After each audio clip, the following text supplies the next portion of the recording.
This is Professor Pete Alexander with the Winning at Business and Life podcast, where business leaders share their insights. It is 6 questions in 7 minutes because successful business leaders are busy and rarely have more time to spare. So let's get to it. Question number 1, in a few sentences, please tell me who you are and what you do. Well, I consider myself to be the connector of the unconnected and to be also the conduit of everybody else's greatness. That's the real answer to your question. What says or what you can read on LinkedIn is a little bit different, but it's much more boring. Well, and Angel, it is an absolute pleasure to have you on the show. Question number 2, and this one's going to be right up your alley. What is something that makes you smile and or laugh about working in your industry? Definitely when people are not aware of the consequences of what they do. That's definitely something that makes me smile all the time. I try to be extremely hard on myself, so that's why I try to laugh and smile as much as I can. I love it. I love it. Question number 3. I have a fictitious book with all the answers for business. What chapter would you think most companies should read?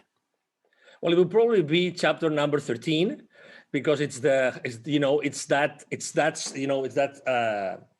level in the hotels,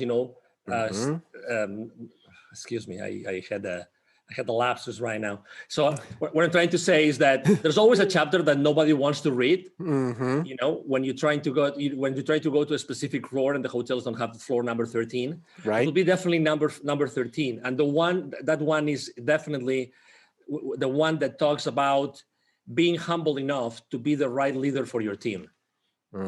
I like that a lot. And it's the way that you position that as the chapter that people don't want to read. It really is, because there's a reason that they don't. Maybe there's fear or whatever it happens to be. And, and so you really raise a great point there. Thank you for that.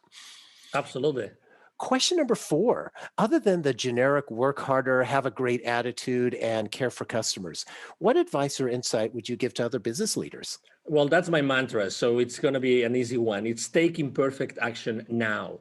Take imperfect action now. I think that we are actually raised, we grow up being too hard on ourselves, as I said before, and we have to take too many precautions in order to do something and to show this to the world. I think that to be successful, you have to start literally showing your products, your services, who you really are on a very blunt, genuine way to the world. And that's the best way to actually proof test who you are and proof test your products and services. That's definitely the piece of advice that we give everybody. I think that's really wise, and especially, it really makes a big difference there. And I think I'm glad that you shared that with the audience. Thank you for that. Question number 5: what other business leader like yourself would you like to acknowledge and invite to be on my podcast? Well, I would definitely like to invite or to suggest that you bring Mr. 𝐁𝐵𝐿 Joffe. He has a wonderful book. Actually, I have it here. I didn't think of this, so I have it here. It's called The Baker's Dozen: Rules of Highly Successful Business Operators. This is a book that has not been published. It has been actually made in a very specific way with contributions of hundreds of C-level executives. So it's a very interesting book, and it's basically the legacy of Mr. 𝐁𝐵𝐿 Joffe, who has trained more than 20,000 C-level executives and business operators in large corporations in the world for the last 25 years. That's definitely my choice. Wow, thank you for that. I'm looking forward to actually reading that book, because especially if it's got contributions from all these different business leaders, you're getting a plethora of ideas, I assume, from that book. Absolutely, and he's a great guest. You'll see. Oh, wonderful. Well, thank you for that referral. I appreciate it. Absolutely. And our final question number 6. Please tell me about your first job. Well, my first job ever was when I was a kid. My father was the CEO. I was literally 12 years old. My father was the CEO of a group of companies in Spain. I'm originally from near Barcelona in Spain. And one of those companies was a fish farm. So every single afternoon, my father would drive 1 hour and a half to go to the fish farm from the headquarters of the company. And I would go with him every single afternoon in order to put trouts, rainbow trouts, inside boxes. And I would get at that time we didn't have pesos, we had pesetas, in Spain. So Mm-hmm. I would literally get a specific amount of money. Actually, it was 5 pesetas for every single box that I would, put trouts on every single day. That was my first job ever. Was I not so happy with that money that summer? Oh my God. And I'm trying to picture this because the rainbow trout and when by putting the trout in there, so were you using were you just picking them up with your hands and putting So them in the basically, there box? would be this big container, Uh-huh.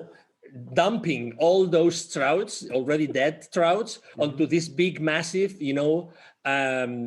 stainless steel table, and then there will be many, many people around the table with these, white boxes that they keep that they isolate the temperature, right? So we would put the trouts, sideways, Mm-hmm. so that I think it was like 22, 23 trouts per box. Again, Wow. I boxed so many trouts, right? And then, I would take them to a place, they would weigh them, and then they would put additional trouts, or they would take out trouts out of them. It would be 5 kilos per box. Oh my God. I think it's Wow. the first time ever I explained this story to anybody. Well, I love Honestly, it. honestly. And the visual is so great as well. So thank you for sharing that. And Angel, thank you so much for being on the show. How can people find you? Oh, thank you very much. Very easy. Obviously, you can go to these boring places as in LinkedIn and everywhere else. But I would say send me an email. I have either myself or my team. We always have time to respond. It's very easy. It's Angel, spelled like in Angel from Heaven, and then at @angelrebo.com. Rebo is my last name. It's spelled like RIB as in boy O. So it's Angel at angelrebo.com. Perfect. This is Professor Pete Alexander with the Winning at Business and Life podcast. Thanks for listening.